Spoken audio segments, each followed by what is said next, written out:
Siapa di antara kita suami kita yang sudah pensiun? Maka kita mulai diuji. Kalau kita nggak ngaji, kalau kita nggak punya iman, ngelihat suami sudah lontang-lantung, udah nggak menghasilkan duit, udah mulai sakit-sakitan, nggak ngasih duit, bawel, cerewet, kita kalau nggak punya iman kita tinggalkan. Kenapa kita tetap jaga? Karena kita ngaji. Karena rumah tanggalah yang akan bisa mengantarkan kita ke surga.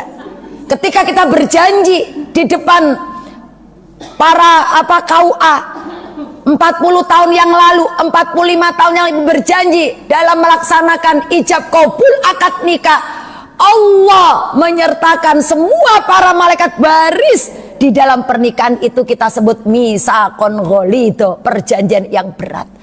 Makanya orang dulu kenapa awet menjaga pernikahannya? Karena orang dulu walaupun tidak ngaji sana sini, tapi orang dulu tidak kebanyakan gaya kayak orang sekarang. Sehingga orang dulu walaupun makannya susah, nggak pernah dimasukin dalam kategori persoalan. Walaupun dia terlalu sakitin suaminya, tidak akan masuk dalam kategori persoalan rumah tangga.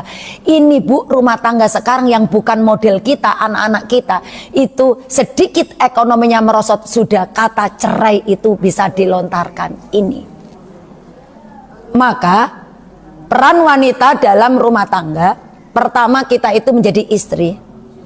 Istri itu wajib punya harga mati, harus setia.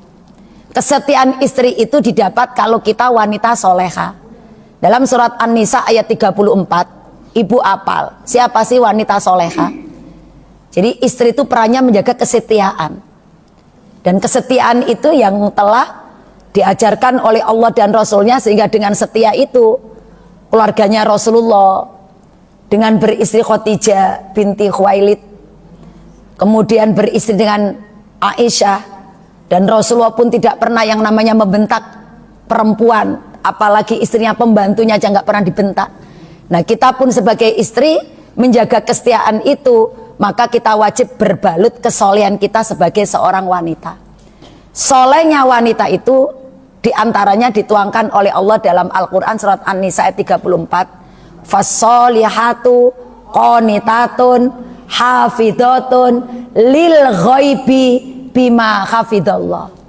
Siapa sih wanita soleha? Yang qonitatun, taatnya kepada Allah sudah mendarah daging dengan istiqomah, ditambah ketaatannya kepada Allah, tidak hanya menjalankan ibadah wajib tapi ibadah sunnah. Itu qonitatun.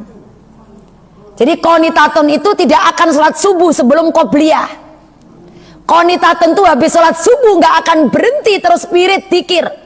Qonitatun itu setiap habis sholat selain qobliyah ba'diyah selalu membaca ayat suci Al-Quran. Qonitatun itu senang baca sholawat. Qonitatun itu senang sholat sunat duha. Qonitatun itu selalu menegakkan sholat sunat malam. Qonitatun itu menjalankan ibadah sunnah. Di saat kita menambah ibadah yang wajib dengan ibadah sunnah, saat itu pula Allah akan membereskan semua persoalan rumah tangga kita. Di saat wanita itu qonitatun, taatnya kepada Allah di atas rata-rata.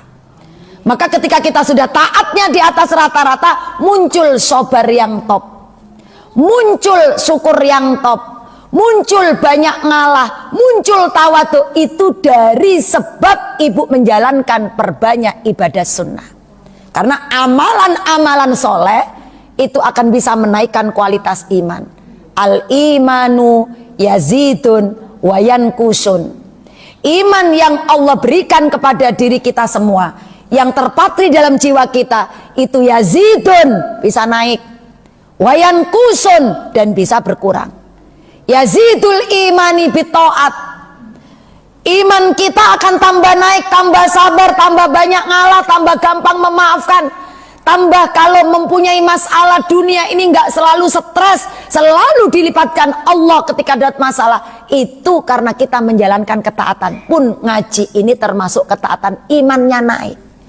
Orang kalau imannya naik, maka segala macam problem dalam rumah tangga kita cukup katakan qadarullah, atau kita katakan gitu aja kok repot.